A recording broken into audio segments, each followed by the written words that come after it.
Hello everyone, this is Divya Chandwani, your English educator, and I welcome all my dear students in our amazing विश्वास batch. सभी बच्चों का बहुत बहुत शुक्रिया क्योंकि आप लोगों ने रखा है हम पे और हमारी इस प्यारी सी पीडब्ल्यू पर अद्भुत विश्वास, उसके लिए बहुत बहुत शुक्रिया। बच्चों आई नो आपको इसके नोट्स चाहिए होंगे, that is your topic journey to the end of the world. So ये नोट्स आपको कहाँ से डाउनलोड करने हैं? We have given you the link in the description, उस पर आप क्लिक करिएगा, it will direct you towards our PW app और वहां से जाकर आप बड़ी आसानी से इन नोट्स को डाउनलोड कर सकते हैं। और आज मैं आपको सिर्फ journey to the end of the world पढ़ाने नहीं वाली हूं, बल्कि इसके एनसीईआरटी क्वेश्चंस भी करवाने वाली हूं। So let's get started with our today's topic. So बच्चों, journey to the end of the world हम आज की क्लास में पढ़ने वाले हैं। Journey to the end of the world सुनकर ही आपको लग रहा होगा कहाँ की जर्नी होने वाली है, where is the narrator travelling to, या कहाँ वो पहुंच चुके हैं। तो बच्चों, मैं आपको ये चैप्टर स्टार्ट करने से पहले कुछ बेसिक येट वेरी इंपॉर्टेंट जो इंफॉर्मेशन है वो देना चाहती हूँ। इस चैप्टर की जो नैरेटर है, सो वो एक लड़की है, उनका नाम क्या है? हर नेम इज तिशानी दोषी। इस चैप्टर से क्वेश्चंस आ जाते हैं कई बार, so you should be aware about it. Tishani Doshi जो है बेटा इस चैप्टर की नैरेटर है और ये एक स्टूडेंट है उस टाइम पे जब वो अपना एक्सपीरियंस एक्सप्लेन कर रही हैं। तो जिस वक्त का वो एक्सप्लेन कर रही हैं अपना एक्सपीरियंस, कि जब वो अंटार्कटिका गई थी तो कैसा उनका एक्सपीरियंस रहा, क्या क्या उन्होंने देखा। सो इस टाइम पे बेटा ये क्या थी? She herself was a student, ये एक स्टूडेंट थी।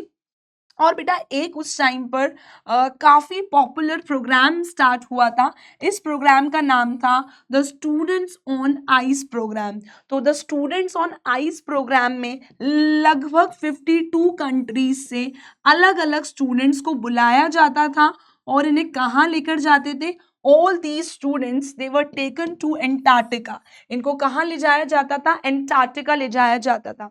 Now you must be wondering कि इन्हें एंटार्क्टिका ही क्यों ले जाते थे? बेटा ऐसा माना जाता है, तिशानी दोषी ने एनसीईआरटी में और आपके चैप्टर में भी ये मेंशन्ड है, if you want to know the past of our earth, if you want to know the present of our earth and future of this planet earth, then you need to go to Antarctica. तो किसी भी इंसान को ये समझना है कि हमारा भविष्य कितने खतरे में है, so where you need to go is you need to go to Antarctica. तो इसीलिए बच्चों एक प्रोग्राम स्टार्ट किया गया था। इस प्रोग्राम का नाम था the students on ice program और यहाँ पे लगभग 52 कंट्री से अलग अलग बच्चों को कहाँ ले जाया जाता था? एंटार्क्टिका ले जाया जाता था। तो आपको पता होगा क्लियरली, अभी हमारे टोटल 7 कॉन्टिनेंट्स हैं और उसमें से एक जो है दैट इज एंटार्क्टिका। और ये हमारे पूरे वर्ल्ड में प्लैनेट अर्थ पे सबसे कोल्डेस्ट प्लेस है। यहाँ पर कोई as such human life possible नहीं है। आपने बहुत सारे शायद ट्रैवल ब्लॉगर्स, इन्फ्लुएंसर्स को यहाँ जाते हुए देखा होगा, बट बहुत ज़्यादा प्रिपरेशन के साथ यहाँ जाना पड़ता है। ऑक्सीजन का जो है क्वांटिटी वो भी काफ़ी कम है। It is the coldest place on planet Earth. तो यहाँ पे ऐसा सर्वाइव करना पॉसिबल नहीं है। It is the coldest, there are no trees, no vegetation, खाने का प्रॉब्लम है और हमारी ह्यूमन बॉडी इतनी ज़्यादा ठंड झेलने के लिए भी नहीं बनी है। अब now the most important thing is कि कौन इस प्रोग्राम को ऑर्गेनाइज करता था, कौन ले जाया करते थे इन स्टूडेंट्स को इन सभी जगहों पर, स्पेशली एंटार्क्टिका। तो उस इंसान का नाम क्या है? उनका नाम है, his name is Geoff green. तो जियोफ ग्रीन जो है ये कैनेडियन है, कनाडा से बिलोंग करते हैं। इन्होंने ये डिसाइड करा था that what I will do is, पहले ये सोचते थे, पहले उन्होंने कुछ टाइम ऐसे भी करा था कि ये ना सेलिब्रिटीज को ले जाया करते थे इन जगहों पर।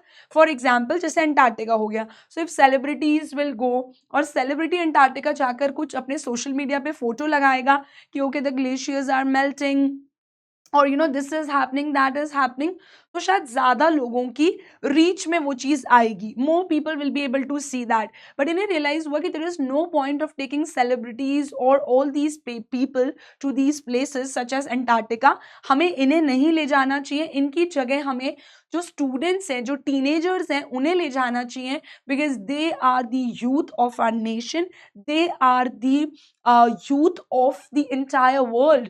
If there is one person जिसके पास पावर है to change the future, even I am a believer of it, that is हमारी यंग जनरेशन, हमारे यूथ में वो पावर है जो हमारे देश का और साथ ही साथ इस पूरी दुनिया का अगर कोई हुलिया बदल सकता है। And I definitely mean it in a very good and a positive way, क्योंकि बच्चों मुझे ऐसा लगता है कि जो यंग जो लोग हैं या आप लोग के जो एज ग्रुप वाले बच्चे हैं, जो लोग हैं, आप अगर ये डिसाइड कर लो कि यार okay I don't want to use polythene, मैं यूज नहीं करूंगा, आपको देख के आपकी फैमिली, आपके सिबलिंग्स, आपके फ्रेंड्स कि यार ठीक है, फॉर एग्जांपल राहुल ने बोला कि यार पॉलिथिन यूज करना बहुत खराब होती है, इन्वायरमेंट में इतने सालों तक वो रहती है एंड इट कंप्लीटली कभी भी डिकम्पोज नहीं होती, इतनी हार्मफुल है, so I will not use it. आप सोच रहे हो कि instead of a polythene I will use a paper bag, या फिर बेस्ट मैं कपड़े का जो बैग होता है वो यूज करूंगा। सो अगर ये आप अपने अंदर पॉजिटिव चेंज लाएंगे, आपको देख के आपके आसपास के लोग भी अपने आप को चेंज करने की कोशिश करेंगे।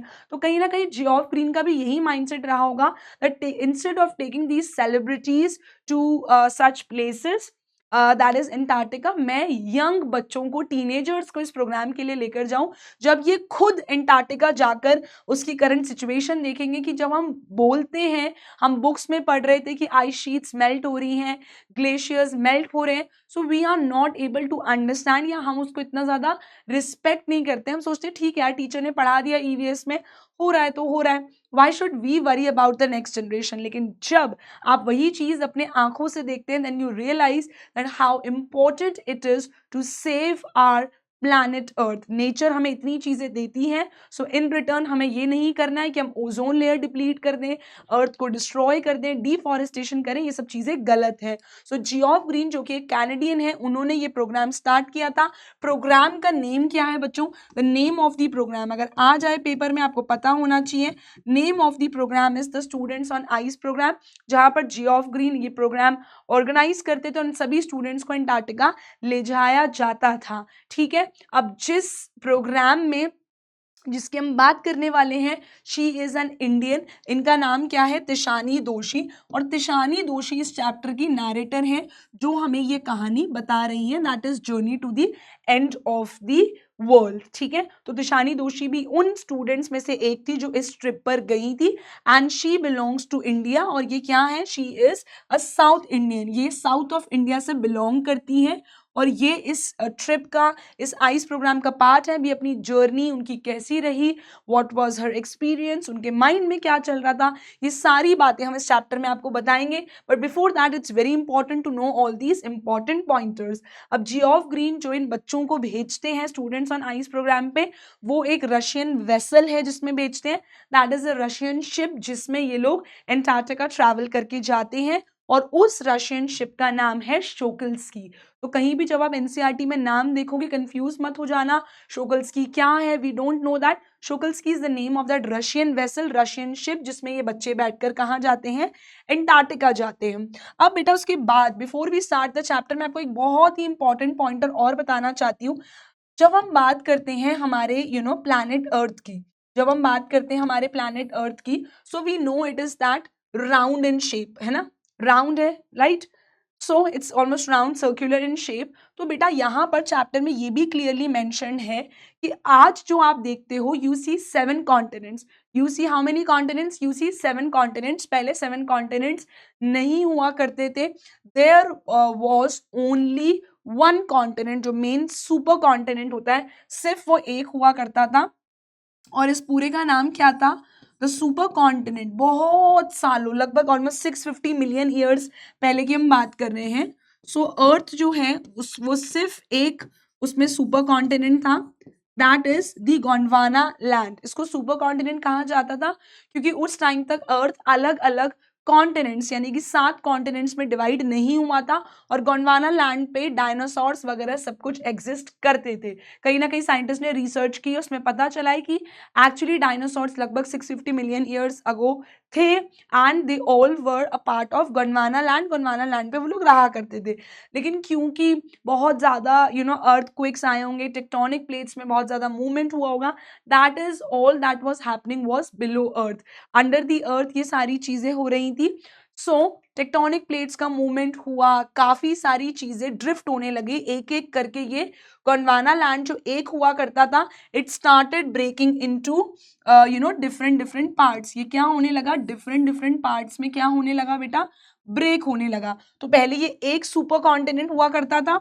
What was the name of the super continent, that is Gondwana land. ये सब इंपॉर्टेंट है समझना, that's why I am giving you all this information. उसके बाद राजा बेटा ये कैसे डिवाइड हो गया, it got divided into 7 parts. I am not saying कि मैं आपको एग्जैक्टली जो कॉन्टिनेंट जहां है वो मार्क करके दे रही हूँ, नहीं, क्योंकि अर्थ ऐसे बेटा गोल है, लेकिन जब हम वर्ल्ड मैप देखते हैं तो ऑफ कोर्स आपको अलग अलग कॉन्टिनेंट्स अलग अलग उसमें दिखेंगे। This is just to explain you. पहले एक सुपर कॉन्टिनेंट था, दैट इज गोंडवाना लैंड। उसके बाद एज यू ऑल नो फिर ये डिवाइड हो गया, ये ब्रेक हो गया, एक चीज डिवाइड होके ब्रेक होके कितने पार्ट्स में आ गई, it came into almost 7 parts. तो ये एक नॉर्थ अमेरिका हो गया, एक आपका देन क्या हो गया, साउथ अमेरिका हो गया। Then we have the biggest, that is Asia, जिसमें इंडिया, बांग्लादेश, चाइना, सारी जो कंट्रीज हैं वो हैं। So then one we have is Asia. सारे जितने भी कॉन्टिनेंट्स हैं उसके अंदर ब्रेक हो गया, लेकिन पहले सिर्फ एक होता था, that was Gondwana land. Okay, so एक आपका यूरोप हो गया। So 1, 2, 3, 4, and then we have one is most important, that is the Antarctica. That is Antarctica क्योंकि उसी पे हमारा जो पूरा चैप्टर है वो उसी के ऊपर बेस्ड है। तो बेटा एक सुपर कॉन्टिनेंट होता था एंड फिर वो ब्रेक कितने में हो गया, इनटू 7। सो नॉर्थ अमेरिका पे मैं लिख देती हूँ 1, this is your second part. इस पे क्वेश्चन नहीं आएगा, this is just your extra information वाली चीज है कि एक गोंडवाना लैंड कितने में डिवाइड हुआ था, 4, दिस इज 5, अभी मैंने 2 मिस करे हैं, ठीक है। सो 1 will be, I am not saying कि मैं उसको एग्जैक्टली वो जैसे वर्ल्ड मैप में होते हैं वैसे मार्क नहीं कराएं, this is just to tell you कि एक साथ में कैसे डिवाइड हुआ। सो एंटार्क्टिका, ऑस्ट्रेलिया, नेक्स्ट कौन सा बचा है, थिंक अफ्रीका बचा होगा, राइट। ओके, दिस इज 6, तो दिस विल बी 7 और 7th कौन सा होगा, अफ्रीका। ठीक है राजा बेटा। सो this is how it change. पहले एक था गोंडवाना लैंड, फिर चीजें चेंज हुई। 650 मिलियन ईयर्स पहले ऐसा होता था। ये मैं आपको क्यों बता रही हूँ कि बार बार चैप्टर में इस चीज का जिक्र किया जाएगा। तो गोंडवाना लैंड जो है सुपर कॉन्टिनेंट माना जाता था, फिर टेक्टोनिक प्लेट्स जो है वो अर्थ के नीचे मूव करी एंड इट ऑल चेंज, और उसके बाद ये 7 में डिवाइड हो गया and now we have these continent जो कि हम आज देखते हैं और कहीं ना कहीं हम बचपन से पढ़ रहे हैं। So in this images, in this image you can clearly see कि यहाँ पे आपको डायनासोर्स भी दिख रहे हैं, बिकॉज डायनासोर्स गोंडवाना लैंड का पार्ट थे। So now let's get started with our chapter. अब यहाँ पे बेटा हम क्या बात कर रहे हैं, the author reflected upon how our planet has been balanced beautifully. She wondered what would happen if Antarctica became a warm place. अब तिशानी दोषी अपने मन में सोच रही हैं कि यार एंटार्क्टिका सबसे कोल्डेस्ट प्लेसेस में से एक है, सबसे ज़्यादा कोल्डेस्ट प्लेस है ऑन प्लैनेट अर्थ। अगर ऐसा कुछ हुआ और एक दिन ऐसा हो गया कि एंटार्क्टिका कैसी जगह बन गई, one of the warmest places बन गई, वार्म यानी कि गर्म जगह बन गई, हॉट प्लेस बन गई, तो क्या हम तब जिंदा होंगे ये चीज देखने के लिए? जैसे हमने डायनासोर्स को नहीं देखा है, तो क्या जब और चेंजेस आएंगे कुछ मिलियन ईयर्स सालों में, तो क्या हम एंटार्क्टिका को instead of the coldest place, क्या हम one of the warmest places में से एक देख पाएंगे? Will we humans be alive to see that, या फिर हम ह्यूमंस भी तब तक एक्सटिंक्ट हो चुके होंगे? She wondered if she would meet the same fate as that of dinosaurs, mammoths and woolly rhinos. तो बेटा ये सभी जो जानवर हैं ये क्या हो चुके हैं, एक्सटिंक्ट हो चुके हैं। डायनासोर्स हो गए, मैमोथ्स हो गए, राइनोसोरस हो गए, इनको राइनोस भी कहते हैं। वो आपने देख, अगर आपने शायद नहीं भी देखे होंगे, डिस्कवरी पे किसी ने देखी हो, तो राइनोस भी एक मोटे से फैट से एनिमल होते हैं, ठीक है। तो क्या वो बोल रही हैं कि जैसे कि ये सारे एनिमल्स 650 मिलियन ईयर्स पहले देखे जाते थे, but now they have extincted, अब वो नहीं है, दे आर नॉट अलाइव, तो क्या हम ह्यूमंस भी इस तरीके से एक्सटिंक्ट हो जाएंगे जब एंटार्क्टिका एक वार्म प्लेस बन जाएगी? ऐसा सिर्फ तिशानी दोषी अपने मन में सोच रही है, शी इज आस्किंग क्वेश्चंस कि क्या ऐसा हो जाएगा। Now after meeting the optimistic teenagers on the program, optimistic यानी कि जब वो उन पॉजिटिव टीनेजर्स से मिली, Whom did she meet? She met a lot of optimistic, positive teenagers से मिली. कहाँ पे? The students on ICE program पे.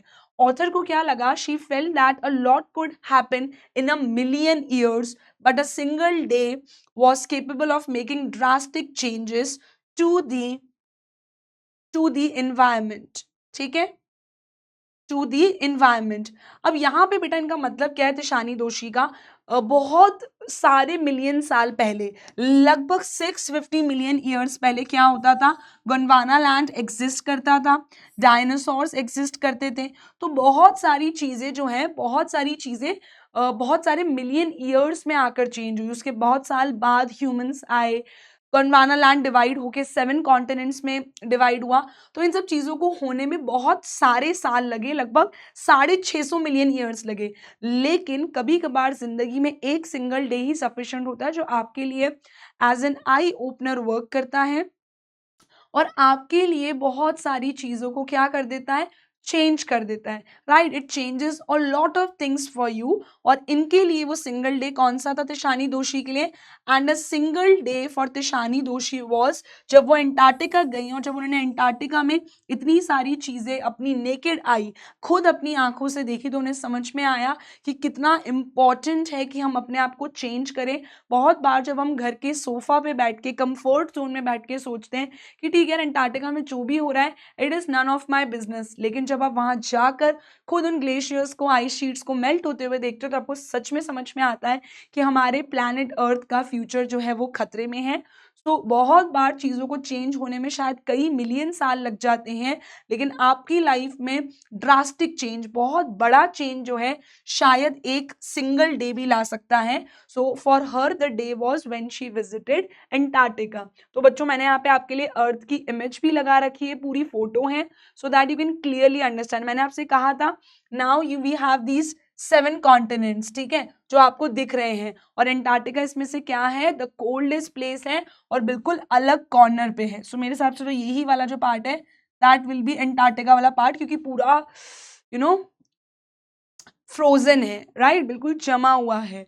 So the next part that we have is this journey to Antarctica. This journey to Antarctica was an attempt to understand the formation of countries and to find about our origins. तो ये जो बच्चे वहाँ पर गए थे, जो ये टीनेजर्स गए थे इस प्रोग्राम पे, इन लोगों का मेन उद्देश्य क्या था कि हम क्या करना चाहते हैं, what we want to do is. तो ये journey to Antarctica इसलिए थी, एक अटेम्प्ट था, एक कोशिश थी जिससे ये अंडरस्टैंड कर पाए कि पहले कैसे एक लैंड एग्जिस्ट करता था, एक सुपर कॉन्टिनेंट था जिसका नाम था Gondwana land. The name of the super continent was Gondwana land. कैसे गोंडवाना जो है अलग हुआ और उससे 7 जो है कॉन्टिनेंट्स बने और उन सभी कॉन्टिनेंट्स के अंदर अलग अलग कंट्रीज आने लग गई. जैसे एशिया है उसमें हमारी कंट्री है, right, we have India, we have जिसमें चाइना है, बांग्लादेश है, पाकिस्तान, ये सारी कंट्रीज एशिया में. सिमिलरली यूरोप में अलग अलग इतनी सारी कंट्रीज हैं. तो कॉन्टिनेंट बड़ा होता है, उसके अंदर अलग अलग कंट्रीज होती है. तो कैसे इन कंट्रीज का फॉर्मेशन हुआ, कैसे हमारी कंट्रीज का ओरिजिन शुरुआत हुई है, ये सब कुछ हम पता करने वहां गए थे. तो हुआ क्या था, India had pushed northwards into Asia to form the Himalayas. तो बच्चों हिमालयाज कैसे फॉर्म हुए थे? बहुत ज़्यादा ये चैप्टर ज्योग्राफी बेस्ड है, but still as it's a part of your syllabus, तो आप कोशिश करिए समझने की और आपको समझ में आ जाएगा. अगर आप बहुत ज़्यादा टेक्निकल बात नहीं भी समझ पाएँ तो इट्स ओके, बहुत ज़्यादा कोई टफ टेक्निकल चीज़ पे क्वेश्चन नहीं आता है. हाउ हिमालयाज वर फॉर्म बेटा, तो कहीं ना कहीं यहाँ पे तिशानी दोषी ये बता रही हैं कि इंडिया जो है इट हैड पुश्ड नॉर्थवर्ड्स. जैसे यहाँ पर अगर लेट्स से इतना एशिया था तो इंडिया ने क्या किया, नॉर्थवर्ड्स यानी कि ऊपर के डायरेक्शन में एशिया की जो कंट्रीज थी उनको थोड़ा सा और पुश किया. क्या हम खुद से कर सकते हैं? नहीं. अर्थ के नीचे जो वॉल्केनोज हैं, जो टेक्टोनिक प्लेट्स का मूवमेंट हो रहा है, उसकी वजह से ज़मीन थोड़ी थोड़ी हिलने लगी होगी.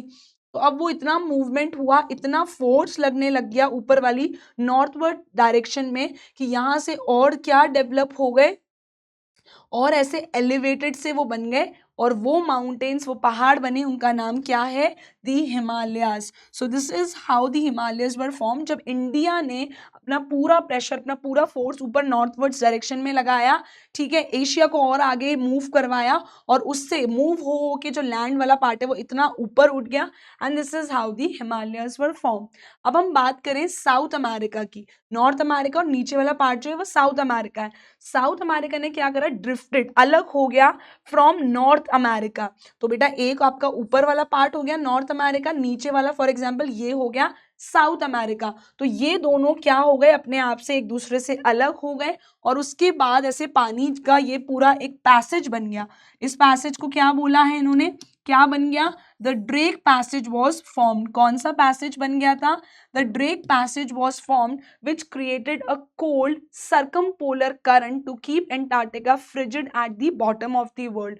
तो बेटा नॉर्थ अमेरिका और साउथ अमेरिका मानो पहले सब एक थे, उसके बाद ये अलग हुए, इनके बीच में जो गैप आया, ठीक है, जो पैसेज क्रिएट हुआ, कॉरिडोर जैसा बना, एक खाली रास्ता बना, उसका नाम यहाँ पे क्या बताया तिशानी दोषी ने? The Drake passage.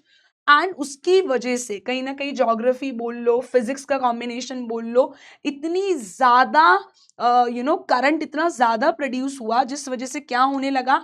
एंटार्क्टिका क्या रह गया? बिल्कुल वर्ल्ड के बिल्कुल अलग, बिल्कुल बॉटम पे रह गया, बिल्कुल अलग रहा, बाकी कंट्रीज के या बाकी कॉन्टिनेंट्स का पार्ट नहीं बन पाया, और उस वजह से वहां पे बहुत ठंड भी रहती है, और कहीं ना कहीं कभी वहां पर ह्यूमन लाइफ जो है वो कभी भी एग्जिस्ट नहीं करी। तो ये काफी टेक्निकल पार्ट था, बट आपको घबराना नहीं है। How Himalayas were form? When India pushed towards northward direction में उसने अपने आप को पुश किया, India had pushed northwards into Asia, and this is how Himalayas were form. North America और साउथ अमेरिका जब अलग हुए तो बीच में एक पैसेज बना to form the Drake passage. उसमें जो है करंट इतना स्ट्रॉन्ग था, बहुत कोल्ड स्ट्रॉन्ग करंट का फ्लो था, जिसकी वजह से एंटार्क्टिका हमेशा कहाँ रहता है? At the bottom of the world. कहाँ रहता है? At the bottom of the world. The author belong to the southern part of India. Tishani Doshi कहाँ से बिलोंग करती थी? She belong to South India. मैंने आपको स्टार्टिंग में ही बताया था।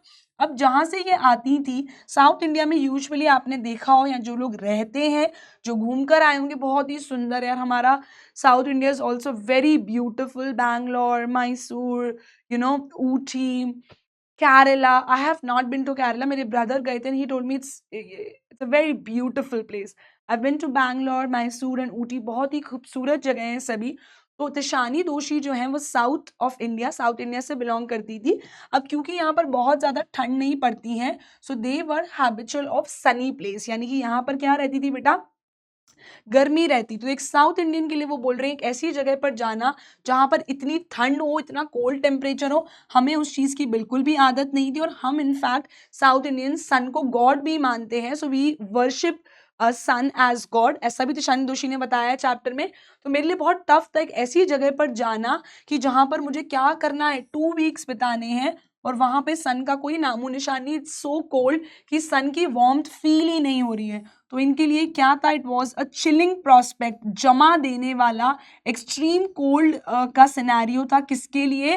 तिशानी दोषी के लिए। तिशानी दोषी के लिए बहुत ही चिलिंग प्रोस्पेक्ट था, जमा देने वाला प्रोस्पेक्ट था जब वो अंटार्कटिका रही, because she was not at all habitual of it. अब यहाँ पे उन्होंने एक बहुत इंपॉर्टेंट चीज बताई है बेटा, हमारे लिए अंटार्कटिका इतना इंपॉर्टेंट क्यों है? बिकॉज वो हमारी 90% जो आइस वॉल्यूम है पूरे वर्ल्ड का, ठीक है, वो किसने होल्ड करा हुआ है? 90% ऑफ अर्थ्स आइस वॉल्यूम कहाँ पर है?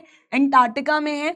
और बेटा इस 90% जो अर्थ का आइस वॉल्यूम है, इसके अंदर इसने बहुत भारी मात्रा में जो कार्बन है वो अपनी आइस शीट्स के अंदर रोक कर रखी है। तो अगर वो आइस शीट्स मेल्ट होती रहेंगी तो वो कार्बन बाहर आ जाएगी, जो हमारे लिए ऑलमोस्ट जानलेवा है या बहुत ज्यादा खतरनाक है। तो हमारे लिए अंटार्कटिका के ग्लेशियर्स मेल्ट होना बिल्कुल भी अच्छी बात नहीं है, आइस शीट्स मेल्ट होना अच्छी बात नहीं है। जो 90% यहाँ की बर्फ है, वर्ल्ड की बर्फ अंटार्कटिका में, उसने भारी मात्रा में जो कार्बन है उसको अपने अंदर होल्ड करके रखा है आइस शीट्स के बीचों बीच।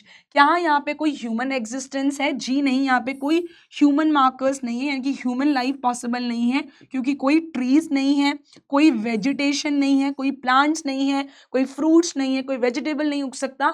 हाउ ह्यूमंस और एनिमल्स विल सर्वाइव?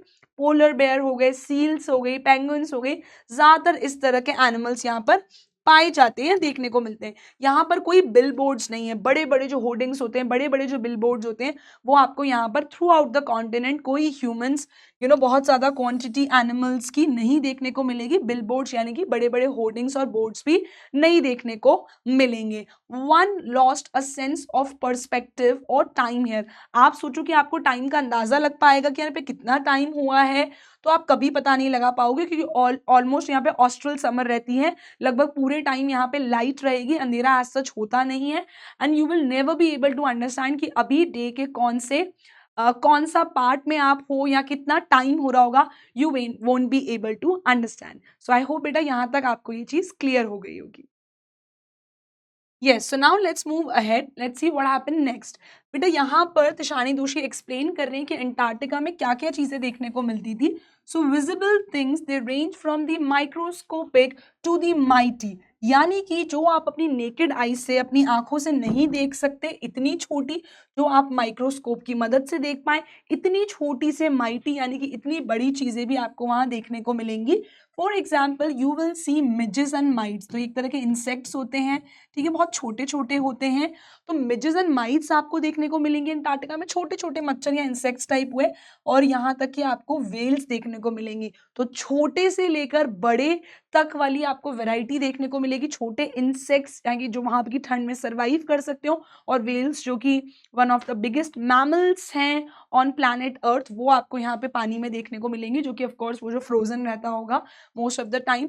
अब यहाँ के जो डेज हैं वो कैसे होते थे? Days were of a duration of 24 hours and emerged in complete silence. तो यहाँ पे बेटा क्या है, 24 घंटे क्या रहती है, रोशनी रहती है, यानी कि क्या रहती है, सनलाइट होती है। मैंने आपको बताया था यहाँ पे मोस्टली अंधेरे वाली चीज नहीं होती है in most of the seasons. और यहाँ पे क्या रहता है, कंप्लीट साइलेंस। अंटार्कटिका में पूरी शांति रहती है, क्योंकि कोई फैक्ट्रीज नहीं है, कोई ट्रैफिक नहीं है, कोई हॉन्किंग यानी कि हॉर्न बजा रहा है गाड़ियों का, लोग चिल्ला रहे हैं, नॉइज पोल्यूशन, एयर पोल्यूशन, ये कुछ भी नहीं है।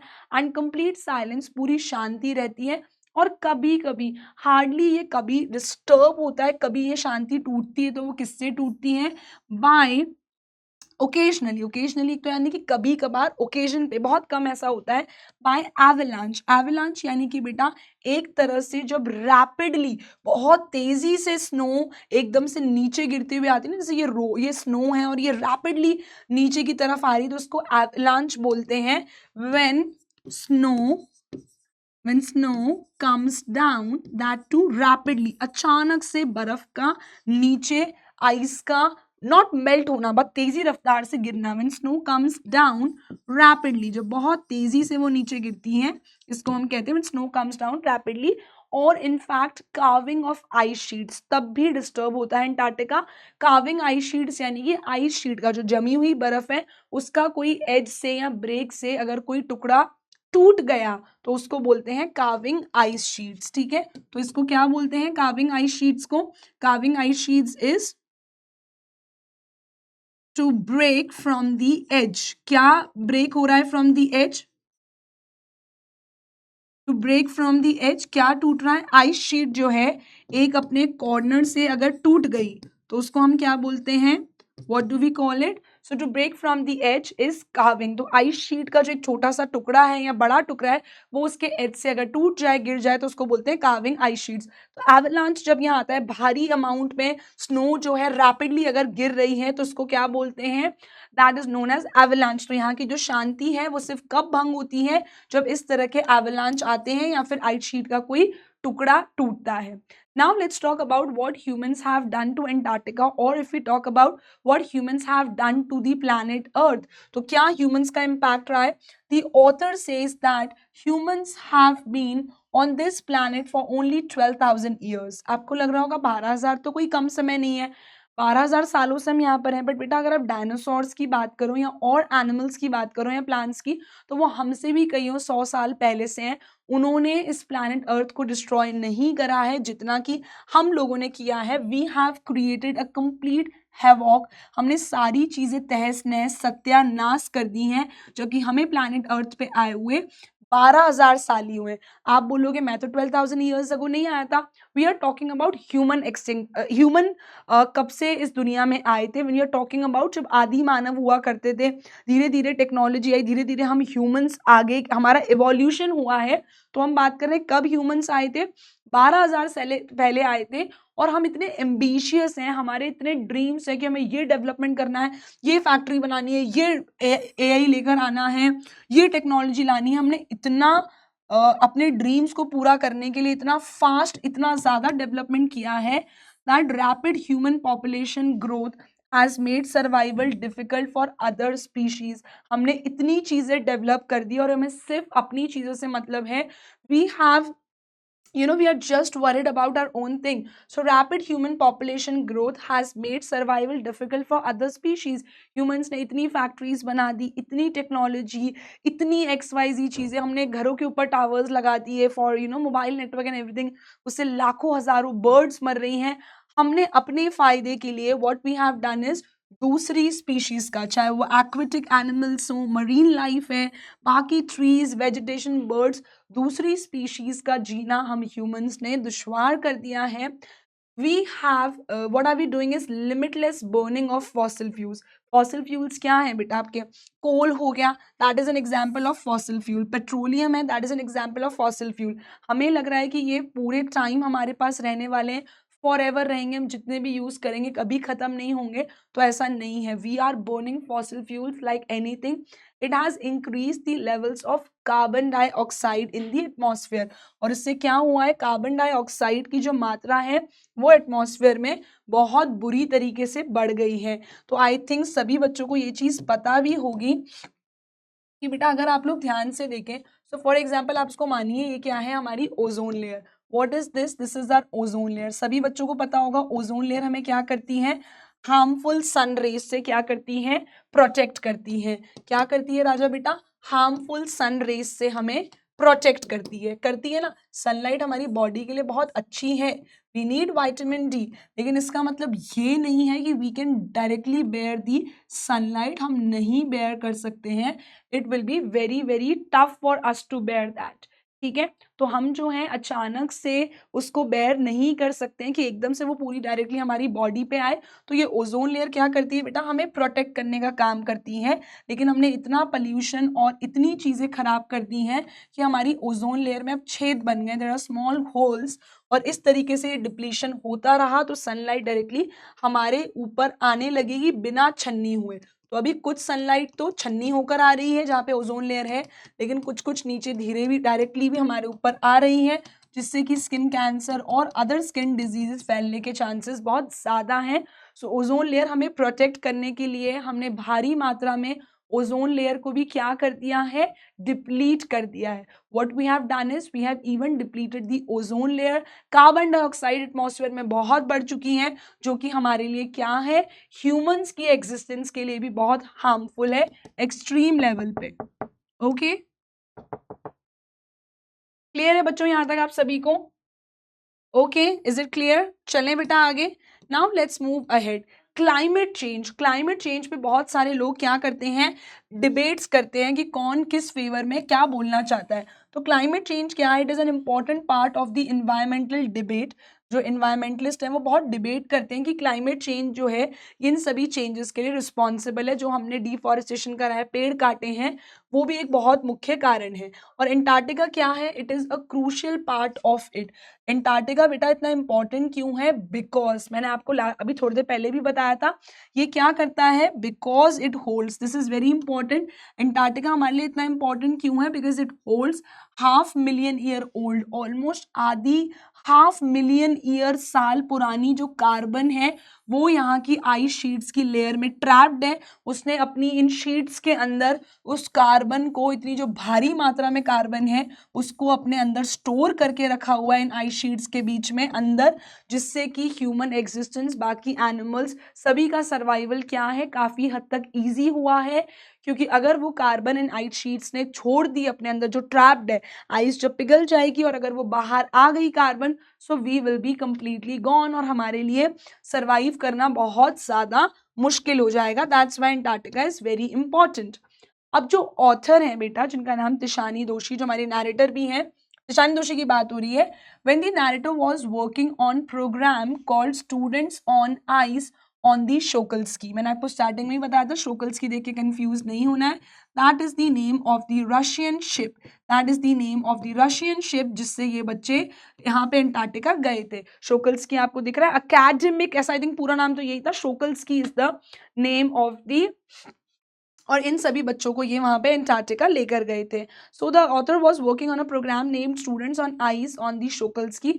High school students were taken, high school is like 11th-12th के लगभग जो बच्चे थे, इन स्टूडेंट्स को लेके जाया जाता था Antarctica for educational purposes that would help them to understand and respect the planet, जिससे कि वो planet को understand करें, कैसे glaciers melt हो रहे हैं, कैसे ice sheet melt हो रही है, कैसा ये सब हमारे लिए बहुत harmful है अगर हमने इसको नहीं रोका. because बेटा youth में ही सबसे ज़्यादा power है to stop anything, so it is very important to stop all these things. तो उन्होंने क्या करा, इनको जियोफ ग्रीन ने ये एक प्रोग्राम स्टार्ट किया जहाँ पे सभी स्टूडेंट्स जो हैं आइस प्रोग्राम के तहत कहाँ जाएंगे, स्टूडेंट्स क्या करेंगे आइस प्रोग्राम के तहत, where they will go to Antarctica so that they can understand what is happening wrong. Okay, clear है? ठीक है, समझ में आ गया बेटा यहाँ तक? ओके, ठीक है, सही है, सब चलते हैं आगे बेटा. Okay, everything is clear. So यहाँ पर बेटा क्या है, शोकल्स्की रशियन जो वेसल है, रशियन जो शिप है, इससे ये बच्चे वहां पर गए थे. And the students were taken to Antarctica for educational purposes. की बच्चे बुक में सुनेंगे ग्लेशियर्स मेल्ट हो रहे हैं, आइस शीट्स मेल्ट हो रही है, तो वो नहीं समझेंगे. वेरएज अगर कोई बच्चा वहां जाके खुद देखेगा और यूथ के अंदर वो पावर है कि वो हमारे देश के लिए कुछ कर सकते हैं, वर्ल्ड के लिए कुछ कर सकते हैं, उसे चेंज कर सकते हैं, तो why to take these celebrities to these beautiful places such as Antarctica, take the youth of the world so that they can understand and they can learn how important it is to save our planet Earth. तो ये programme जो है इनको head कौन करते थे बेटा, Geoff green, वही इसको ऑर्गेनाइज भी करते थे. And he had been doing it for 6 years. Geoff Green ने ये प्रोग्राम लगभग 6 साल से वो इसको चला रहे थे जब तिशानी दोशी गई थी. He was tired of taking celebrities to Antarctica and their rich curiosity. अब जो रिच हैं वो जिज्ञासु भी थे, क्यूरियस भी थे, वो जानना भी चाहते थे. तो वो रिच क्यूरियस सीकर्स को, जो सेलिब्रिटीज थे उनको, और जो लोग बहुत रईस थे लेकिन क्यूरियस थे देखने के लिए कि अंटार्कटिका में क्या हो रहा है, इन सबको अंटार्कटिका ले जाते बहुत थक चुके थे. क्योंकि उन्हें लगता था कि ये जो रईस लोग हैं, ये बड़े जो हो चुके हैं, अडल्ट जो हैं, या फिर जो ये बड़े बड़े सेलिब्रिटीज हैं, ये वर्ल्ड के लिए कुछ अच्छा कर सकते हैं. फॉर श्योर कर सकता है कोई भी इंसान, but they can do it in a limited way. Adult उतना नहीं कर सकते जितना एक टीनेजर या एक यंग 18-19-20 साल का इंसान कर सकता है. They have their entire life in front of them. If they change themselves or they develop some sort of a thing like that, जिससे कि हम कार्बन को ट्रैप कर सकें, कोई साइंटिस्ट बनेगा, कोई नासा में जाएगा, कोई इसरो में जाएगा. सो whatever good the young people can do, उसकी जो मात्रा होगी अच्छा करने की वो ज्यादा होगी. तो बड़े जो लोग हैं, जो अडल्ट हैं, सेलिब्रिटीज और ये सब है, they can also give something back to the world, but in a very limited way, बहुत ही कम मात्रा में वो चीज होगी. So now with students on ice, Geoff offered the future policymakers a life-changing experience at an age when they were ready to absorb, learn and act. सबसे main important pointer अब आ गया है. जियोफ ग्रीन बच्चों को, students को ही क्यों लेके जाया करते थे, क्योंकि बेटा जब कोई इंसान 11th-12th ग्रेड में होता है और जियोफ ग्रीन ने उनको उसी टाइम पर वो चीज़ बता दी जिससे कि उनको एक तो लाइफ चेंजिंग एक्सपीरियंस मिल गया, और ये फ्यूचर में जाकर इनमें से कोई साइंटिस्ट बनेगा, कोई इंजीनियर, कोई डॉक्टर, कोई पॉलिटिशियन, जो कि डेफिनेटली जिनके हाथ में होगा कंट्री की, वर्ल्ड के बड़े बड़े डिसीजंस लेना. तो अगर आज इनको शिक्षित कर दिया गया सही समय पर और इन्हें ये लाइफ चेंजिंग एक्सपीरियंस दे दिया गया इतनी छोटी एज में, जब ये किसी भी चीज़ को एब्जॉर्ब कर सकते हैं, सीख सकते हैं और उस पर एक्ट करेंगे. कोई इंसान अगर 30-40 ईयर्स का है, जब आप उससे बात करोगे ना, तो आपको उसका माइंडसेट कैसा दिखेगा, बहुत रिजिड. कैसा माइंडसेट दिखेगा, बहुत रिजिड, क्योंकि वो इंसान उस टाइम तक फिक्स हो चुका था कि मेरी यही सोच है, मेरा यही मानना है और मैं इसी चीज़ पे बिलीव करता हूँ. लेकिन बेटा वेरएज अगर कोई बच्चा है जो 9th 10th 11th 12th class में है, कॉलेज के फर्स्ट ईयर में भी ना, वो बहुत फ्लेक्सिबल होगा कि ठीक है यार, दुनिया में अच्छा ऐसा भी होता है, ऐसा भी करा जा सकता है. बहुत ज़्यादा अड़ियल, एडमेंट या स्टबननेस उसके अंदर नहीं होगी. वेरएज धीरे धीरे आपका नेचर स्टबन बनने लग जाता है एज यू ग्रो अप, क्योंकि आपको लगता है कि यार this is what I have been taught, और मेरे हिसाब से तो सिर्फ यही सही है। इसीलिए जियोफ ग्रीन क्या करते थे, यंग लोगों को ले जाते थे इस प्रोग्राम पे, और ये प्रोग्राम इतना सक्सेसफुल रहा। Okay, the programme was very successful. The reason why the programme was so successful was that being near the south pole always affected people in some way। अगर आपको कोई भी इन्वायरमेंट में चेंज करने के लिए सजेस्ट करे कोई भी साइंटिस्ट, हमें ऐसा लगता है ईवीएस बुक में हमने पढ़ा है, ठीक है ग्लेशियर्स मेल्ट हो रहे होंगे, मे बी दैट्स फाइन, लेकिन जब आप एंटार्क्टिका जाकर उन बच्चों ने खुद देखा, ठीक है, so we can not observe environmental changes from the comfort of our homes by sitting on a sofa. हमें नहीं पता कि क्या ग्लेशियर्स रिट्रीट है, क्या मेल्ट हो रहे हैं, कैसे ice sheets, ice shells collapse हो रही है, नीचे गिर रही है, हमें क्या पता। And why would we believe the books, ऐसा भी लगता है बच्चों को और हम लोग को। तो जब आप अपनी आंखों के सामने देखते हो कि ice sheet, ice shelves collapse कर रही हैं, गिर रही हैं नीचे, we realise how serious the threat of global warming is, कि सच में ग्लोबल वार्मिंग है। आप देखो जो बोल रहे हैं ग्लेशियर्स मेल्ट हो रहे हैं और एक पॉइंट से एक लिमिट से ज्यादा मेल्ट हो गए, so it will be impossible for us, it will be very tough for us humans to survive. So इसीलिए ग्लोबल वार्मिंग का रियल इम्पैक्ट देखना है तो कहाँ जाके देख सकते हैं, एंटार्क्टिका में। So if somebody wants to see the past of our earth, present of our earth or future of our earth, they need to go to Antarctica to see it from their naked eyes। अब बेटा simple ecosystem क्या इसमें है, the simple ecosystem and lack of biodiversity in Antarctica make it easy for us to study how minor changes in environment can have big repercussions. अब बेटा एक तो यहाँ पे कोई ह्यूमन एग्जिस्टेंस नहीं रहा, अब कोई मुंबई को उठाएगा और मुंबई को उठा के अगर रिसर्च करना स्टार्ट करें तो मुंबई पिछले 50 सालों में कितना डेवलप हो गया है यार। 1990s का मुंबई देख लो, बॉम्बे देख लो, आज 2025 का देख लो, जमीन आसमान का फर्क है। तो साइंटिस्ट को एक ऐसी जगह चाहिए थी जहाँ पे ह्यूमन एग्जिस्टेंस ना हुआ हो, कोई एज सच ह्यूमंस ने उसको ज़्यादा चेंज ना कर दिया हो, ह्यूमंस का कोई इंटरफेरेंस ना हो, तो वहाँ पे कोई बायोडाइवर्सिटी, कोई पेड़ पौधे जानवर भी नहीं है, सिंपल सा इकोसिस्टम है, ह्यूमंस का एग्जिस्टेंस भी नहीं है। तो it is very easy for scientist and for the students to go and study. और वहाँ पे अगर कोई माइनर, बहुत अगर कोई स्मॉल चेंज भी इतने सालों में आया है तो इट इज़ वेरी इजी कि आप उस चेंज को ऑब्जर्व कर सको, स्टडी कर सको, क्योंकि कोई ट्रीज नहीं है, कोई बड़ी बड़ी होर्डिंग्स, बिलबोर्ड्स नहीं है, ह्यूमंस नहीं है, क्या तो रोड बना दी कि हजारों साल पहले तो डिफरेंट था और आज वहाँ पे बिल्कुल पक्की सड़कें, that is not the case. तो ह्यूमन इंटरफेरेंस बहुत कम रहा है, तो इसीलिए इंसानों के लिए ईजी है कि जो हमने इन्वायरमेंट के अंदर जो हम चेंजेस कर रहे हैं, जो हम ग्लोबल वार्मिंग कर रहे हैं, उसके रेपरकर्शंस क्या होते हैं, बहुत बड़े।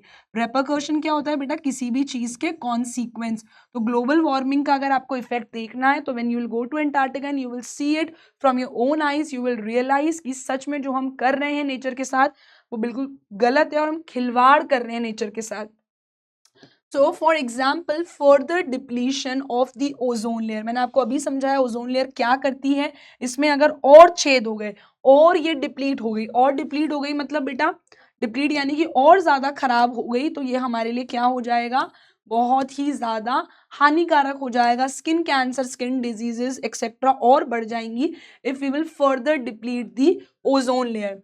ठीक है, अगर हमने और डिप्लीट करी ओजोन लेयर तो वो क्या करेगा, एक्टिविटीज ऑफ फाइटोप्लैंक्टन को भी अफेक्ट करेगा। फाइटोप्लैंक्टन क्या है बेटा, एक प्लांट है, ठीक है, अगर ओजोन लेयर खराब हुई तो उसके इन रिटर्न क्या होगा, फाइटोप्लैंक्टन प्लांट भी अपना खाना अच्छे से नहीं बना पाएगा। और फाइटोप्लैंक्टन प्लांट क्या करता है, बहुत ज्यादा कार्बन अपने अंदर एब्जॉर्व कर लेता है। जब ये प्लांट्स अपना खाना बनाते हैं, they need sunlight, they need carbon, they need water, rainfall से इन्हें पानी मिल रहा है, कार्बन एब्जॉर्ब करके ये पेड़ हमें ऑक्सीजन देते हैं। तो फाइटोप्लैंक्टन यूजुअली पानी में पाया जाने वाला पौधा है, जो कि कहीं ना कहीं फाइटोप्लैंक्टन प्लैंक्टन प्लांट क्या करता है, बर्ड्स को, मरीन लाइफ को जिंदा रखने में, सरवाइव करने में मदद करता है। अगर ओजोन लेयर हमने और खराब करी तो ओजोन लेयर से ये फाइटोप्लैंक्टन प्लांट खराब होगा, और इस प्लांट के ऊपर जितने भी निर्भर हैं बर्ड्स, एनिमल्स, स्पेशली जो मरीन एनिमल्स है पानी के अंदर पाए जाने वाले उस पर्टिकुलर रीजन के, उन सबकी लाइफ भी अफेक्ट होगी। और हमें समझ में नहीं आता है, but everything is, it comes in a circle. कैसे सर्कल में बेटा, हमने ओजोन लेयर और डिप्लीट करी और खराब करते गए, खराब करते गए, और क्या खराब होगा, फाइटोप्लैंक्टन के लिए सरवाइव करना ऑलमोस्ट क्या होगा, इम्पॉसिबल होगा, मुश्किल होगा। ठीक है, फाइटोप्लैंक्टन के लिए सर्वाइव करना मुश्किल होगा। ये सर्वाइव नहीं कर पाएंगे तो मरीन लाइफ जो है वो इम्पैक्ट होगी, वो नहीं चल पाएगी और उससे ये सर्कल जो है कंटिन्यूसली चलता रहेगा, finally affecting the global carbon cycle. तो जितने भी ये पेड़ हैं ये हमारे लिए कार्बन को एब्जॉर्ब करते हैं ताकि एक स्मूथ सिस्टम चलता रहे, लेकिन हमें समझ में नहीं आ रहा, हम अपने ही पैर पैर पे कुल्हाड़ी मार रहे हैं, सारी चीज़ों को अफेक्ट कर रहे हैं, डिफॉरेस्टेशन कर रहे हैं, पेड़ काट रहे हैं, जिससे ये ऑलमोस्ट हमारे लिए इम्पॉसिबल, सॉरी, जिससे हमारे लिए ऑलमोस्ट हमारे लिए हमारा ह्यूमन एग्जिस्टेंस इम्पॉसिबल हो जाएगा। So sorry. नेक्स्ट इज बेटा, यहाँ से क्वेश्चन आता है व्हाट वाज, बहुत सारी एपिफेनीज, बहुत सारी अच्छी अच्छी चीजें हुई तुषानी दोषी के साथ when she went to Antarctica, but which one is her favourite epiphanies, को सबसे ज्यादा मजा आया। तो यहाँ पे वो क्या बता रही है कि बहुत सारी एपिफेनीज हुई, बहुत सारी चीज़ों में उनको मज़ा आया ड्यूरिंग हर एंटार्क्टिक एक्सपीरियंस, लेकिन उनके लिए बेस्ट अगर क्वेश्चन आए which was the best one, so it was when they were asked to walk on the ocean. तो ये ओशियन ऐसे फ्रीज हो चुका था एंड क्योंकि इनका शोकल्स की जो शिप था वो एक पॉइंट के बाद आगे नहीं जा पा रहा था, it was not able to cut the ice and move further, तो इनको इंस्ट्रक्शंस दिए गए कि you can walk on the ocean. So that was like the best moment, best thing in Antarctica when they walked on the frozen ocean.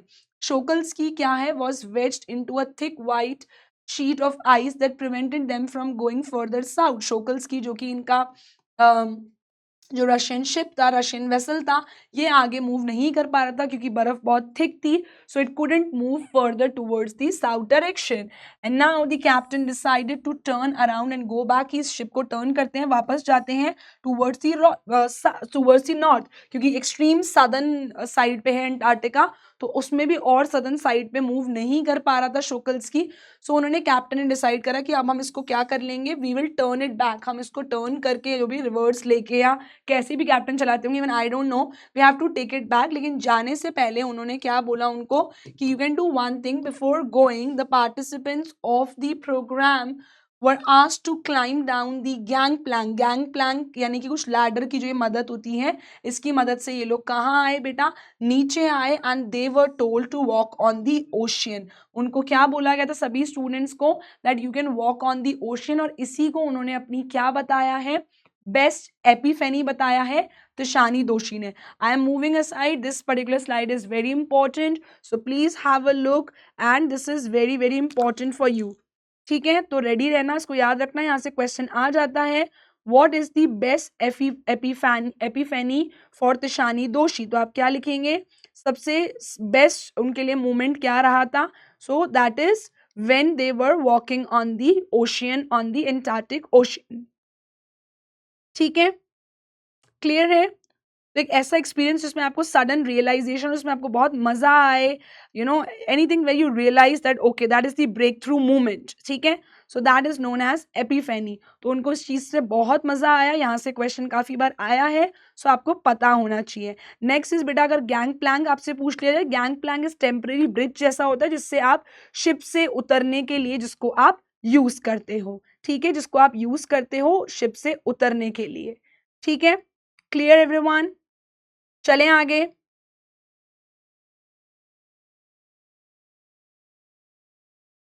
Okay, चलिए, so I moved aside because this slide was important, और यहाँ से question आता है, I wanted you to know this, इसको star भी mark कर देते हैं। ठीक है, जब इन्होंने ओशन पे वॉक किया, that was the best moment for her. ठीक है, अब यहाँ पे बेटा कितने स्टूडेंट्स थे, ये all 52 members, they spread out on the 1 metre thick ice pack. तो जो वो फ्रोजन ओशन था उसके ऊपर जो 1 मीटर थिक आइस जमी हुई थी उस पे सभी बच्चे आप देख सकते हैं इस तरीके से स्प्रेड हो गए। I have given you all the things in pictorial form ताकि आपके लिए समझना और इजी हो जाए। अब इन बच्चों ने किसको देखा, there were crab eater seals. तो बेटा ये जो होती हैं इनको सील्स बोलते हैं, क्रैब ईटर यानी कि जो क्रैब खाती हैं उन सील्स की बात चल रही है। तो ये क्या थी, क्रैब ईटर सील्स थी, ये आराम से मस्त अपनी बॉडी स्ट्रेच कर रही थी एंड दे वर सनिंग देमसेल्व्स, यानी कि सन के अंदर मस्त अपनी बेदिंग बाथ ले रही थी, यानी कि अपनी जो सनलाइट है उसको एब्जॉर्ब कर रही थी, स्ट्रेच करके अपनी बॉडी मस्त बैठी थी ये सील्स, कहाँ पर, आइस शीट्स के ऊपर, जैसे आप देख रहे हो। तो ये कौन है, these are the seals, crab eater यानी कि स्पेसिफिक एक प्रजाति हो गई इनकी जो कि कौन खाती है, वो सील्स जो क्रैब्स को खाती हैं। क्लियर है? सो जैसे कि आप अपने मोहल्ले में, अपनी सोसाइटी में, अपनी अपनी सिटी में किसी बैनियन ट्री, बरगद के पेड़ के नीचे गर्मी के टाइम पर, या सॉरी सर्दी के टाइम पर, एक स्ट्रे डॉग को, एक रोड के डॉग को बैठा हुआ देखोगे, मस्त स्ट्रेच करता हुआ, धूप भी सेक रहा होगा। सिमिलरली एंटार्क्टिका में आपको डॉग्स नहीं, सील्स देखने को मिलेंगे, अपनी मस्त बॉडी स्ट्रेच करके बैठी होंगी, and they want to eat that. ठीक है? The author found it to be a new revelation. Everything is connected. उन्हें वहां जाके समझ में आया that everything on this planet Earth is connected to each other. ये कार्बन होल्ड करके रख रही है आइस शीट्स, इसलिए हमारा सर्वाइवल पॉसिबल है। अगर हम ओजोन लेयर और डिप्लीट करेंगे, फाइटोप्लैंक्टन प्लांट्स सर्वाइवल इम्पॉसिबल हो जाएगा उनका। उसके क्या होगा, मरीन लाइफ और बर्ड्स का सर्वाइवल इम्पॉसिबल होगा। बर्ड्स एनिमल्स नहीं होंगे, धीरे धीरे ह्यूमंस भी एक्सटिंक्ट होने लगेंगे। Everything is in a circle and everything is super connected. Now at the end, Tishani Doshi, the author and the narrator, she reflected upon how our planet has been balanced beautifully. हमारा जो nature है उसने बहुत beautifully पूरे चीजों को balance out किया है।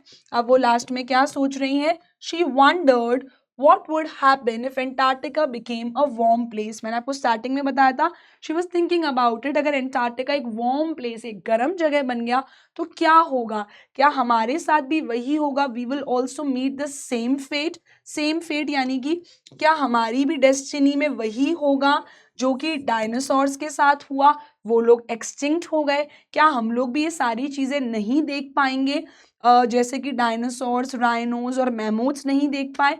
After meeting the optimistic, the positive teenagers on the programme, the author felt कि बहुत सारी चीजें हुई हैं in a lot of million years. 650 साल पहले ये डायनासोर्स एग्जिस्ट करते थे, लेकिन अगर आप देखो, आपके लिए एक सिंगल डे भी सफिशिएंट है which can act as an eye opener for you. और तिशानी दोशी के लिए वो सबसे बड़ा दिन क्या था, that was when she visited Antarctica, कि एक दिन में भी बहुत ड्रास्टिक चेंजेस आ सकते हैं। अगर आप प्रण ले लो कि मैं अब से कोई गलत काम नहीं करूंगा अपने एनवायरनमेंट को हार्म करने के लिए। So yes my dear students, I hope the chapter is clear. Now let's move towards our NCERT questions and answers.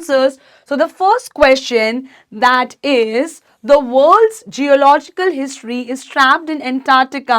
How is the study of this region useful to us? तो इसका आप कैसे answer लिख सकते हैं बेटा, मैं आपको एक्सप्लेन करती हूँ। You can say Antarctica holds 500,000 year old carbon track records in its layers of ice. मैंने आप लोगों को चैप्टर एक्सप्लेन करते वक्त भी समझाया था कि यहाँ की जो आइस शीट्स हैं, तो बेटा ये आइस शीट है, इसके बीच में इन्होंने कार्बन को ऐसे ट्रैप करके पकड़ के रखा हुआ है। जब ये आइस शीट्स मेल्ट होंगी तो डेफिनेटली ये कार्बन भी वहां से निकलना स्टार्ट हो जाएगी। It gives us an understanding of evolution and extinction. Evolution यानी कि कैसे चीजें इवोल्यूट हुई, इवोल्यूशन हुआ, चीजें कैसे बढ़ी, जैसे कि पहले हम आदि मानव थे, ठीक है, उसके बाद टेक्नोलॉजी आई, रेवोल्यूशन हुआ, चीजें बदली, इवोल्यूशन हुआ, चीजें आगे बढ़ी, टेक्नोलॉजी बहुत एडवांस हुई। तो एंटार्क्टिका ने कहीं ना कहीं ये पूरी चीजें देखी और इसकी क्लियर अंडरस्टैंडिंग वहां पर जाने से और अच्छे से मिलती है। कैसे एक्सटिंक्शन हुआ, पहले डायनासोर्स एग्जिस्ट करते थे, सभी एक सुपर कॉन्टिनेंट गोंडवाना लैंड का पार्ट थे, बट देन थिंग्स चेंज। अब जो है एक गोंडवाना लैंड नहीं है, उसकी जगह 7 अलग अलग वो बन चुके हैं, 7 कॉन्टिनेंट्स बन चुके हैं। Similarly you can understand about ozone layer कैसे डिप्लीट हो रही है, कार्बन का क्या है, ये सब वहां पे बेटर पता चल पाता है when somebody goes to Antarctica. So visit to Antarctica around which Gondwana once existed. पहले अंटार्कटिका नहीं था, पहले सिर्फ एक सुपर कॉन्टिनेंट था जिसका नाम है Gondwana, and it is like going back to the past. Antarctica में ज्यादा कोई बिलबोर्ड्स तो है नहीं, बड़ी बड़ी होर्डिंग्स तो है नहीं, ह्यूमंस तो ज्यादा कुछ एग्जिस्ट करे नहीं है, they have never existed there, so we have never survived in Antarctica.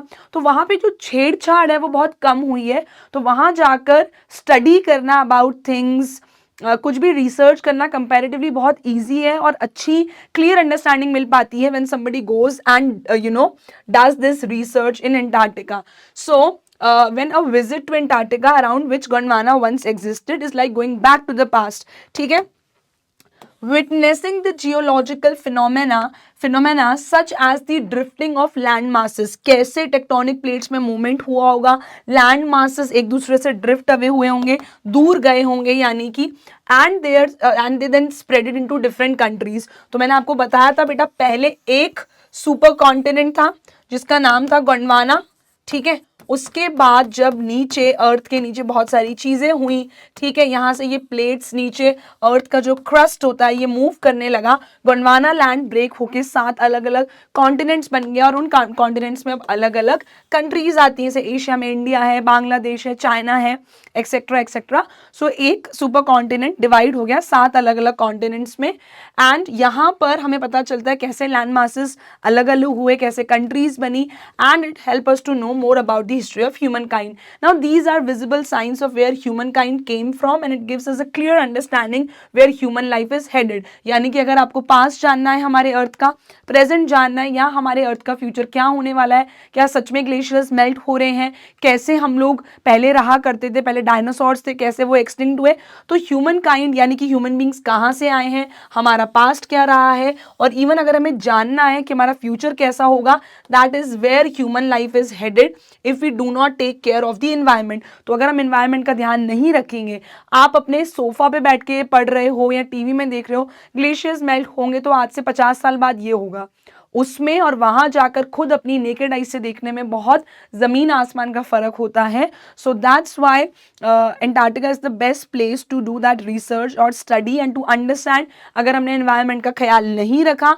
तो देन वन डे, और वो वन डे अनफॉर्चुनेटली बहुत दूर नहीं है, बहुत जल्द आ जाएगा, and where human life will also be in danger. तो जब हम अपने आंखों से देखते हैं, नेकेड आइज से देखते हैं, then we have better understanding of global warming, that it is a real threat. ये सच में एक थ्रेट है और ये एक रियल चीज है, ये कोई मनगढ़ंत बनाई हुई कहानी नहीं है about global warming.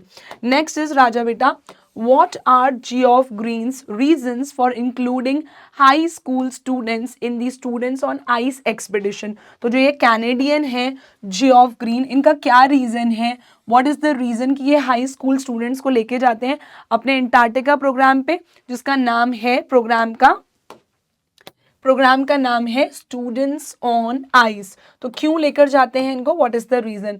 Geoff Green feels that students are the future generation and they are the future makers of the policies. Policy makers भी हैं वो. यानी कि बेटा हमेशा मैंने आपको चैप्टर पढ़ाते वक्त या क्लासेस में भी कहा है कि कोई एक ऐसा इंसान जिसके हाथ में अपने देश का या वर्ल्ड का फ्यूचर है, so that is you the youth of our nation, you are the youth of today's world.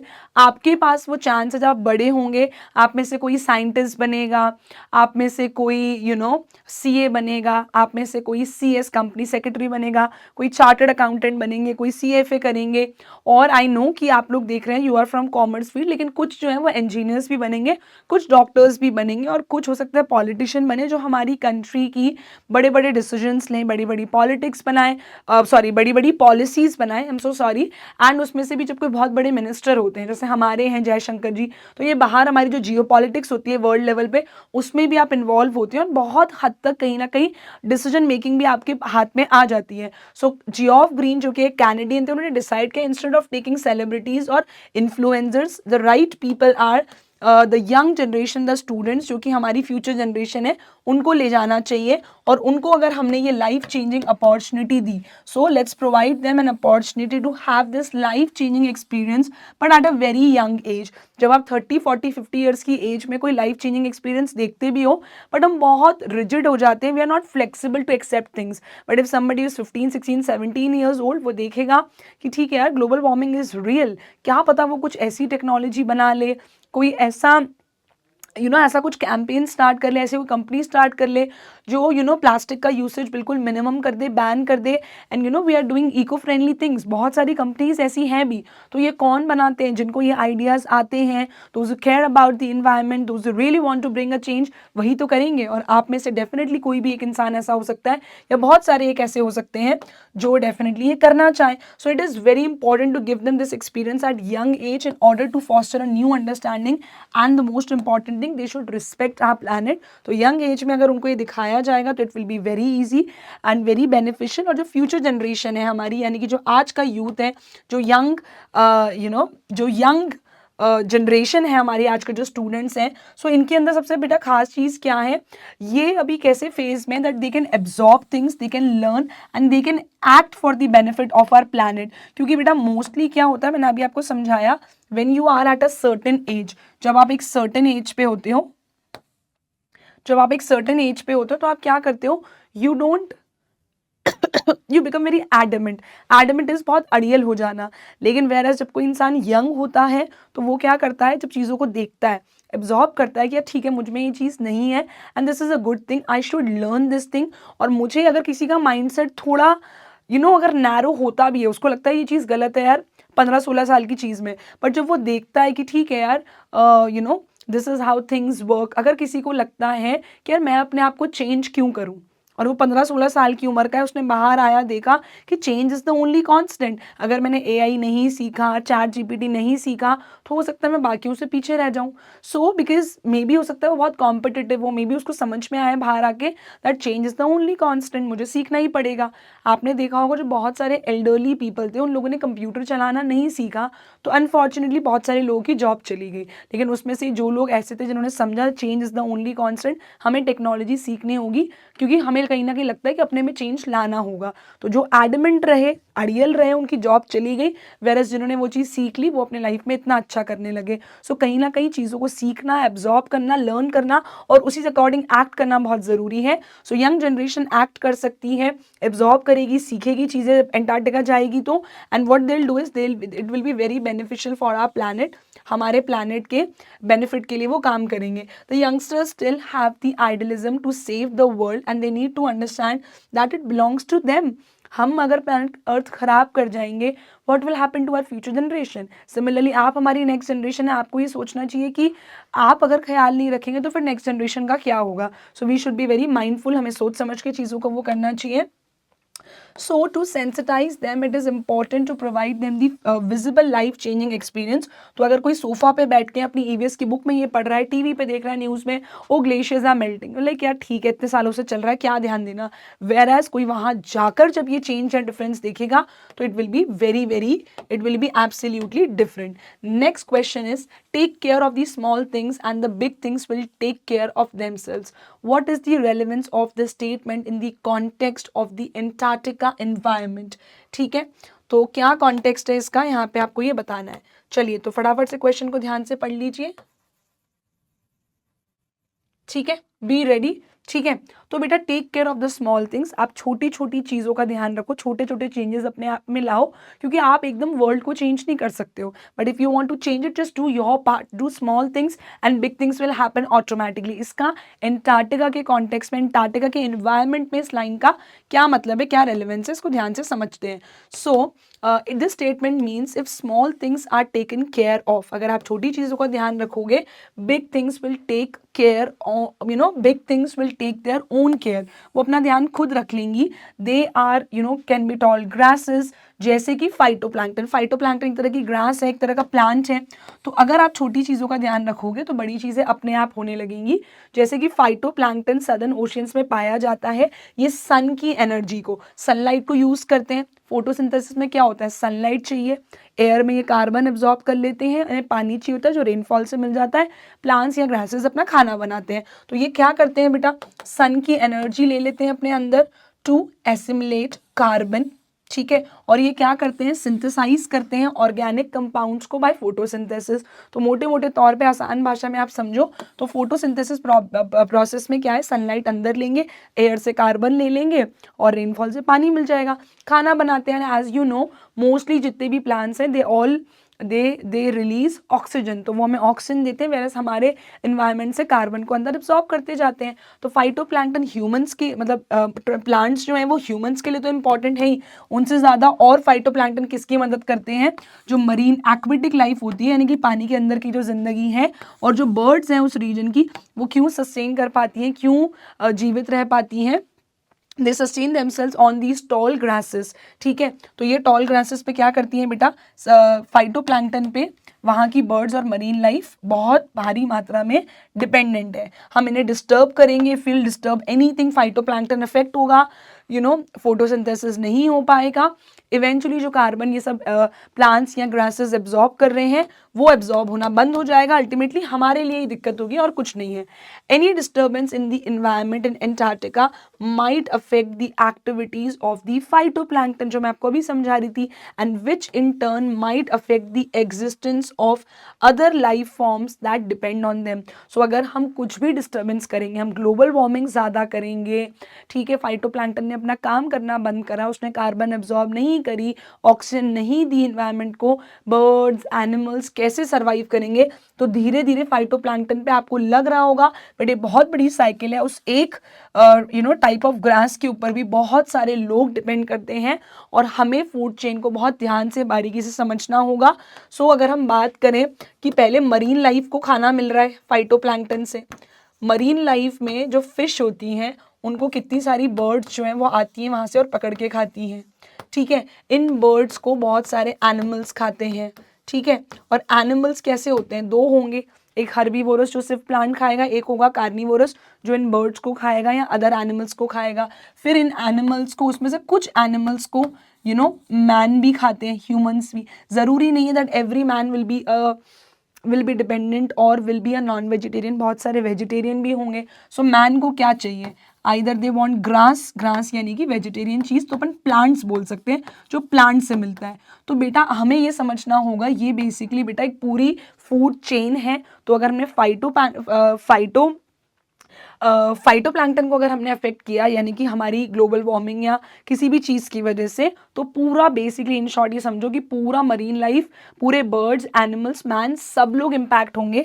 तो आप इन शॉर्ट ये कह सकते हो कि आपको लग रहा है कि बहुत छोटी चीज़ है, but these small things they are very important, like the phytoplankton they are important in they play a very huge role in the food chain. तो ये क्या है, आपका पूरा फूड चेन है और उस पर काफ़ी सारी चीज़ें डिपेंड करती हैं। Is it clear? I am not saying that all men are dependent on animals only, लेकिन बेटा ये कहीं ना कहीं पूरी एक फूड चेन है, ठीक है। जो प्लांट्स हैं, है ना, जो गोट हो गई, शीप हो गई, वो उन प्लांट्स को खाएगी, ठीक है। और उसके बाद अगर प्लांट्स नहीं होंगे तो हमारा वेजिटेशन अगर कम होगा तो वेजिटेरियंस के लिए भी दिक्कत है, नॉन वेजिटेरियंस के लिए भी दिक्कत है। तो कहीं ना कहीं सर्वाइवल जो है स्टेक पर आ जाएगा, it will be very very tough. तो कहीं ना कहीं फूड चेन में दोनों चीज़ें जो है बेटा बहुत ज़्यादा इंपॉर्टेंट है। नेक्स्ट क्वेश्चन की तरफ चलते हैं बेटा। नेक्स्ट क्वेश्चन है, why is Antarctica the place to go to understand the earth's present past and future. बड़ा अच्छा क्वेश्चन है, मैंने बार बार चैप्टर में भी कहा है, किसी को पास्ट जानना है, प्रेजेंट जानना है, फ्यूचर जानना है अर्थ का, this is the best place to go, ठीक है। चलिए तो इसको करते हैं बेटा। The author states that to understand the earth's present past and future Antarctica is the right place to go. Antarctica is relatively untouched in this respect as it has never had human population। अब main तो बेटा हम past कैसे समझ सकते हैं वो समझाती हूँ।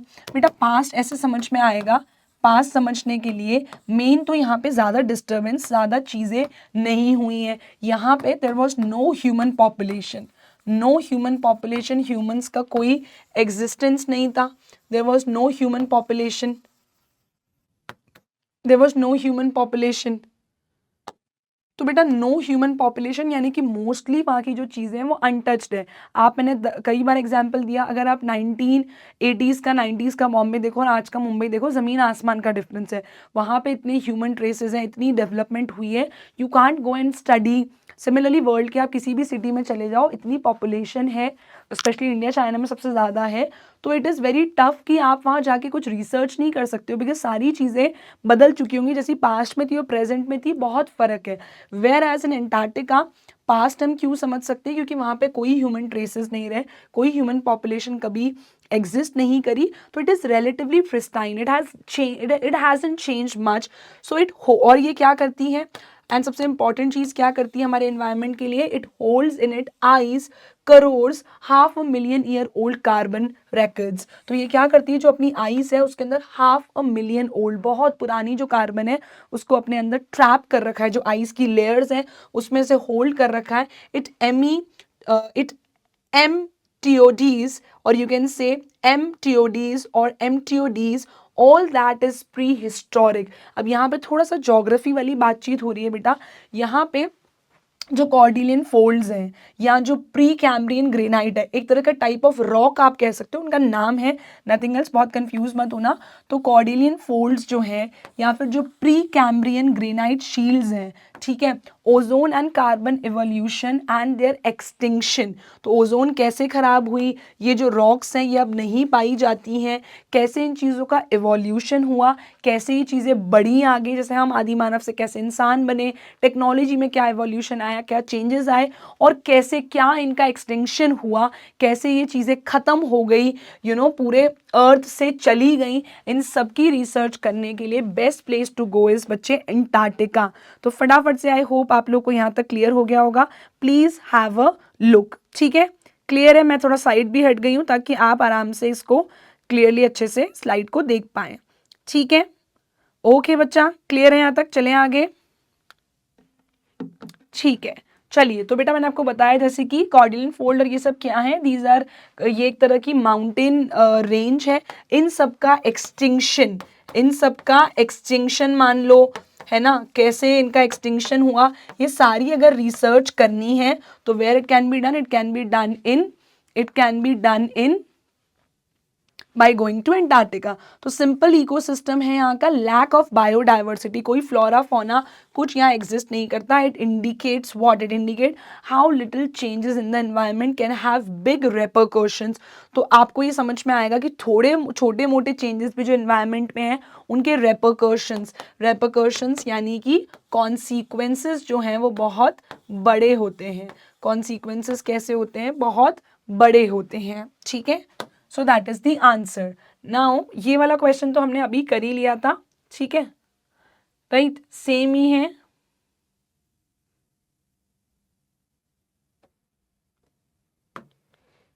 राइट, और इसको मैं आपको क्यों पढ़ा रही हूँ उसका रीजन ये है, यहां तक हमने पढ़ लिया है अभी रेपरकशंस तक. इसके आगे समझते हैं. A visit to Antarctica and witnessing the geological phenomena. तो जब आप ये फिनोमेना खुद अपनी आंखों से जाकर देखते हो, जैसे कि क्या, such as the drifting of land masses, यानी कि आप खुद अपनी आंखों से देख रहे हो कि ऐसे बर्फ का टुकड़ा, जमीन का टुकड़ा ड्रिफ्ट होकर नीचे आ रहा है, जिसको एवलांच भी बोलते हैं. जब बहुत सारी स्नो एक साथ नीचे आ रही है, दैट इज एवलांच. तो या फिर अगर आप ग्लेशियर्स को देखते हो, आपने जो पढ़ा था अभी तक, आप उनको मेल्ट होते हुए नीचे आते हुए देख रहे हो, या आइस शेल्स, आइस की जो शीट्स हैं उनको कोलैप्स करते हुए देख रहे हो, गिरते हुए देख रहे हो. So it makes us understand that global warming is real threat. तो आप अपना जब प्रेजेंट देखते हो तभी बेटा आपको ये क्लियर अंडरस्टैंडिंग मिलती है कि जो हमारा फ्यूचर है वो डेफिनेटली खतरे में है. So hence we can say to study the earth past, present and future, these factors they make Antarctica the best place to go. Okay, so that's why it is said if you want to learn the Earth's present, past and future, the best place to go is Antarctica. Okay, so I hope all these questions are clear to all my dear students. यहाँ पे राजा बेटा हमने आपका पूरा topic complete कर लिया है in detail. I have explain you the chapter, साथ ही साथ हमने एनसीईआरटी के भी सभी क्वेश्चन सॉल्व कर लिए हैं. So I hope you were able to understand the chapter and at the same time you were able to understand the questions also. So thank you so much my dear students. अगर आप लोग को ये chapter अच्छे से समझ में आया then do definitely let me know in the comment section. और आप लोगों से हम मिलते ही रहेंगे क्लासेस में. ठीक है, तो thank you so much. I hope this is clear. I will see you all in the next video. Till then keep learning. खूब सारे मजे करो, लेकिन साथ ही साथ स्वस्थ रहो और अच्छे से पढ़ाई भी करते रहो. Divya ma'am is signing off. Bye bye, जय हिंद.